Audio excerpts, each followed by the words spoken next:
Hello and welcome back, Sleepy What's It here with another miniatures video for you. It's been a while, but I'm back, continuing my on and off project of painting all the Loyalist Space Marine chapters. Today, as requested by viewers, we'll be doing a paint-along for a Black Templar Space Marine. A few things to get out of the way before we get started painting. First, I'm well aware that the chapter markings on this model are actually from a Stormcast Sequitur, and not the standard Maltese cross design that Black Templars use. I tried freehanding the shoulders something like 4 times and failed, and also tried to make a stencil, but I didn't like how that came out.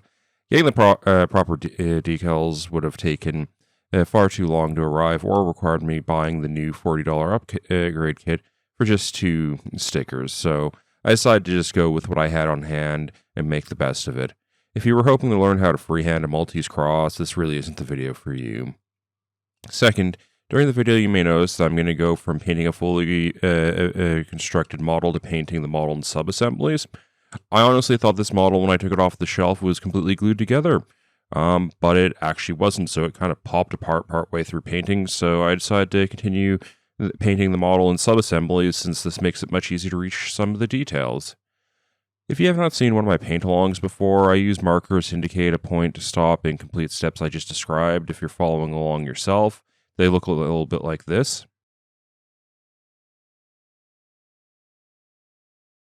So with all that out of the way, let's get down to painting. Starting here with my model, I'm going to be priming it black. I'm using a brush-on primer from Reaper here because the weather wasn't amendable to using a rattle can, and I just really didn't feel like getting out my airbrush for a single model. The specific primer really doesn't matter since we're going to be base coating over it, but I recommend using a darker black primer because that'll make your life easier since we're going to be about to put black on top of it. Once we have a primed model, we're going to be moving on to base coating using Abaddon Black from Citadel. The reason that we want to base coat black over black primer is because primer tends to have a different finish and color than miniature paints, so it's easier to do touch-ups later if we have a black paint applied to it that we can just touch that up instead of having to put more primer on the model. Or if you use a rattle can, it's kind of hard to, just do a little dot of from your spray can. Once our black base coat is dried, we're going to move on to doing some highlighting using a dry brushing technique. I'm using a cheap soft makeup brush for this. I highly recommend these. I load up some of the paint on the brush, then wipe off most of it on paper towel until it's only leaving a light dusting when dragged across the surface.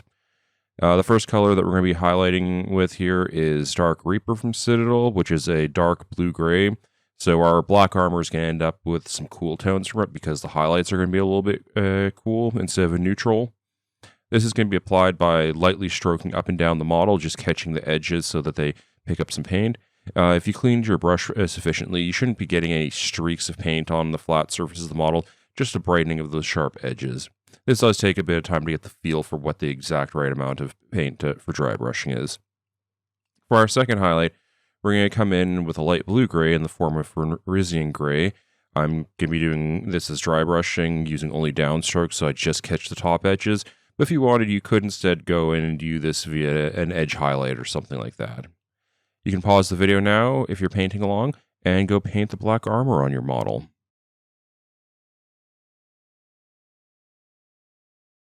Next, we're going to be doing the iconic white shoulder Pauldron insets.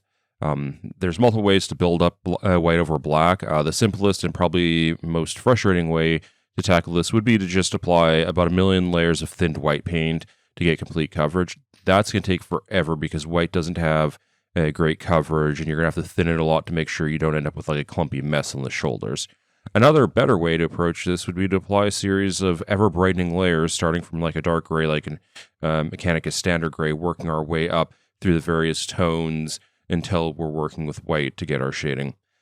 This is generally faster than trying to apply 1 million layers of white to go straight from white, and it can also be accomplished using just 2 paints if you have a black paint and a white paint if you're willing to mix to get your grays on the palette. But yeah, it's that I would say is the standard way of doing this. What I'm going to be showing you here is a third way that I personally find a bit easier.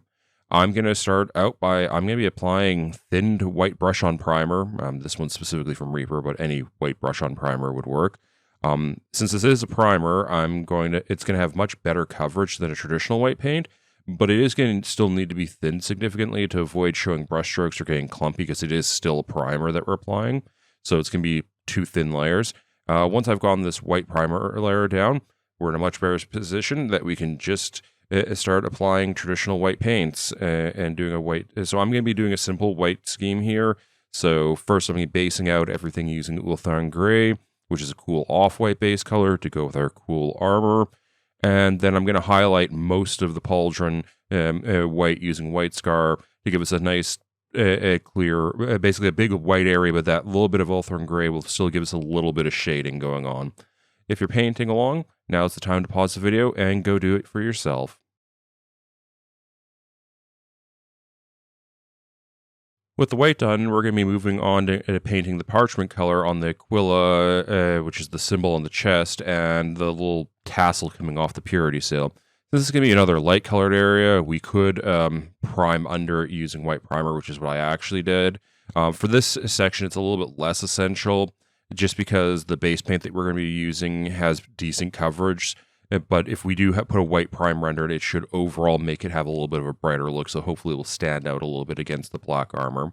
So the base color that I'm going to be using here is Rakarth Flesh from Citadel, also known as the taupiest taupe that ever tauped. 2 thin coats as always to get complete coverage, and then you can use a little bit of Abaddon Black to go around the edges and clean up any overages that occurred. Once that base coat is dried, we're going to go in and give this a nice wash using Agrax Earthshade to darken the recesses. And after letting that shade dry, we can clean it up by doing some layering with our base Rakarth Flesh has been thinned down. Just wanting to hit the tops of the feathers and the skull, just kind of getting those top edges and cleaning anything that looks dirty. For the paper on the purity seal, you'll just want to brighten up the top side and the edges and just generally clean it up. If you accidentally fill any of the darkened recesses while doing this, just hit it with some more Agrax to darken wherever you messed it up back down. The second level of highlighting we're going to be doing is using Pallid Witch Flesh. This is going to be a little bit more like an edge highlight than a layering. So we're going to kind of go back over the areas we previously brightened, focusing on making a smaller, sharper highlights as to make things pop. So instead of going the parchment route for the Aquilia on the chest, you could also have gone more of a bone tone if you wanted to differentiate between the 2 materials, but that introduces a whole nother series of paints separately, so I decided to go with parchment for it. Anyway, you can pause the video now and go paint the Aquilia and parchment of your model. Since Black Templars follow kind of a classic John Blanche style, with strong black and white contrast, and then with a bit of punch of red, and then some grimy browns to bring in the grimdark, we're gonna focus on the red details next. The red is going to be applied to the lenses on the helmet and the body of the bolter. Our base red is going to be the color that everyone comes here to see me mispronounce, Mephiston Red. 2 coats to base out the main body of the bolter. Since there is a little gold on this model, there's so little gold on this model, I'm going to put down just a touch of Retributor Armour here on the emblem on the bolter after I do the red base. Moving on to the helmet, the trick to painting the lenses on this helmet is to have a good sharp brush with just a little bit of paint on it, but make sure that paint is nice and flowy. And then you're going to want to come in and just kind of gently do kind of like little pulling side strokes to fill in the lens. Just a few strokes, and then void your brush and pick up a bit of paint. The big thing here is to make sure the paint is flowing well and then not have too much, because if you have too much, then it's going to go bleh and just cover everything, and you're not going to, that's not going to work for you. Now, we're going to hit this all with our good old trusty Agrax Earthshade to darken the base coat and fill in any details for us. Now, brightening again with our original base colors of Mephiston Red and Retributor Armour. For the gold symbol, because it's just so small, I'm not going to be doing any other highlighting on it, so we can consider that done. For the bolter red, we're mostly wanting to clean up the sides and top and make sure all of those hard edges on it are nice and crisp. For the lenses with this brightening, you're going to want to do the same thing as we did for the basing, but just basically not pulling it as far to the back. So when you did the original base, you want to kind of get the entire lens. Now you want to get like a half to 3/4 of the lens from the front covered. And now we're going to move on to our kind of edge highlighting, final highlighting, which is going to be done with Evil Sunz Scarlet. Again, For the bolter, it's going to be basically just hitting all those hard, crisp edges that are everywhere all over the bolter and just really making them pop, getting the ones that are facing up to the sky and making them really apparent. For the lenses, you're going to, same basic process, really thin down, sharp brush, a little bit of paint, and again, now only covering somewhere between 1/4 and 1/2 of just the front of the lens, so you should kind of get like a subtle gradient so that it kind of pulls the eye more to the front, like it looks like the lens is looking forward. Now you can pause the video and go paint some red and gold details on your model. Now that we have the red done, we can move on to kind of the little remaining details before we go doing the steel elements of the model.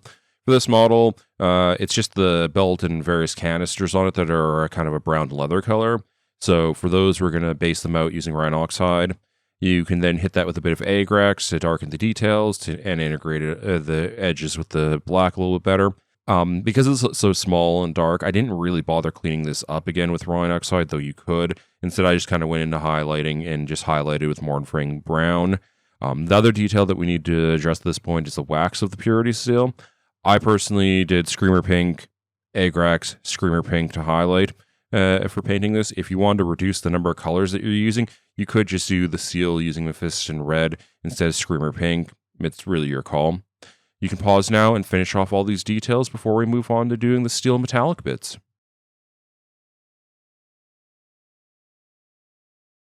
Since we primed and based the majority of our model using black paint, we have a nice undercoat for our steel metallics already in place, so we don't have to go and do any undercoating. We're going to be painting the steel areas using by basing them out using Leadbelcher.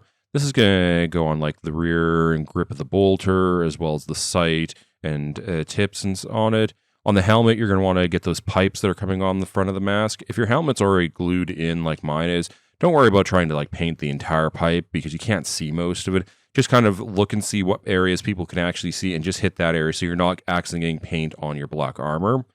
And then on the backpack, there's these square vents and round vents that you need to base out. All these areas are going to need a wash of Nuln Oil to darken up the details and give it a little bit of that 40k griminess. And then you can highlight all of those top-facing hard edges all over this metal using Mournfang steel. You can pause now and go paint all those steel metallic elements on your model. With all the main painting done, we can move on to our squad and chapter markings. As I alluded to at the top of the video, I really struggled with freehanding the Maltese Cross design on these shoulder pads. There's a number of good tutorials online on how to paint this specific pattern, but I just really wasn't able to make it click for myself, so I really don't have anything to add about freehanding this other than it's hard. Personally, if you're planning on painting more than one model, like you're doing like a kill team or something, I really recommend getting waterslide transfers for this type of stuff because it's so much faster and cleaner in my personal opinion. But do remember, if you're doing Black Templars, because of their unique iconography, you're going to need 2 chapter symbols per model. So basically, if you have 5 models, you need 10. Just remember so you don't get too few. I used a second order cross here, so I had some sort of symbol on the Pauldron, since I didn't really want to spend more on the video buying these decals than the video will ever make. So anyway, I did though have the Gothic numeral for the squad number from the 9th edition starter sets, so that at least is right. For putting on water slide decals, make sure to secure the paint under it using a varnish before you try putting on a decal, otherwise you may lift some of it up when you're putting it on.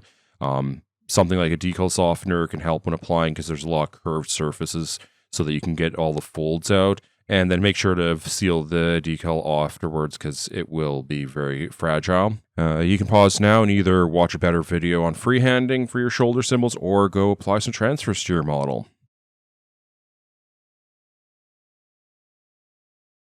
Now that we have basically all the painting and visual details of the model done, we just need to base it. There's 2 obvious options to me at least, either a red base or a brown base. I went with a dark brown because I wanted to emphasize that really strong black and white contrast while making the red of the bolter more of a unique element, which I didn't think a red base. So first I spread out some Sterling Battlemire on the base, cleaning up the rim with my thumb. Once that had dried, I gave it a wash of Agrax to shade it a bit. And then once that was dry, I dry brushed it using Terminatus stone and then used a bit of Abaddon Black to clean up the rim. So if you want to, you can go base your model out now. So here's my model in its full rotational glory. Unfortunately, the varnish I used appears to have frosted a touch due to the weather. I don't think it ruined the model, it's just not as nice as I would have hoped. Hopefully this was a helpful guide for how to paint Black Templars. If you found it useful or entertaining, please give the video a like. If you want to see more videos like this about miniatures and painting them, please subscribe to the channel. And other than that, I look forward to seeing you in the next one.